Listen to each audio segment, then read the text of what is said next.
عرب کی ریتوں کی گرمیوں میں ایک تاریخی تصادم کا دور بن رہا تھا جہاں دو قوتیں جھلملا رہی تھیں، اسلام کے نوبل پیروکار اور قریش کی طاقتور فوج۔ مقابلہ بدر کا نام تاریخ کی صفحات میں اپنی جگہ بنانے والا تھا۔ جب سورج طلوع ہوا، جنگ کا آغاز ہونے کی علامت دی۔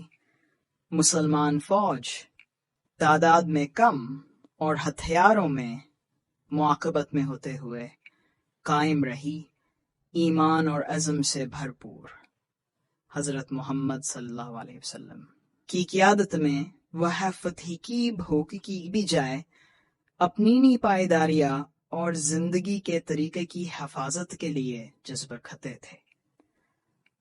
دوسری طرف قریش کی فوج اپنی زیادہ تعداد اور زیادہ حوصلہ سرازی سے پرموقوفیت سے مستعد تھی۔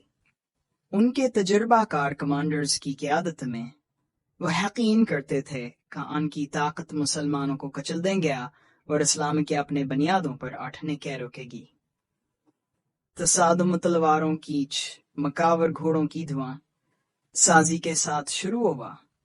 اس کے باوجود کہ مسلمانوں کا نقصان تھا، وہ ناقابل قیاس ضبط اور ثابت قدمی کے ساتھ جنگ لڑ رہے تھے۔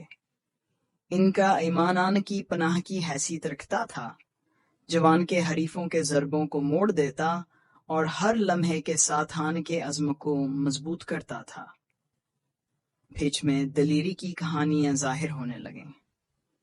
ابو بکر پیغمبر کے وفادار ساتھی بے حد بہادری سے لڑتے رہے، اپنے جراتا اور مضبوط ایمان کی وجہ سے اردو میں ان کے ارد گرد لوگوں کو محفوظ کرتے ہوئے۔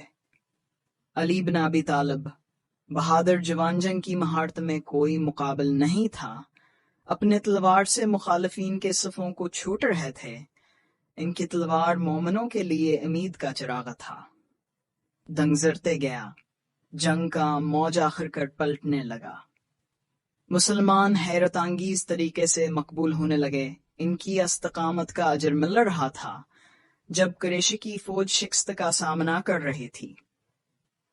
لمحے کے بھڑکنے میں حضرت محمد صلی اللہ علیہ وآلہ وسلم نے آسمان کی طرف اپنے ہاتھ اٹھایا، فتح کے لیے الہی مدد کی درخواست کی۔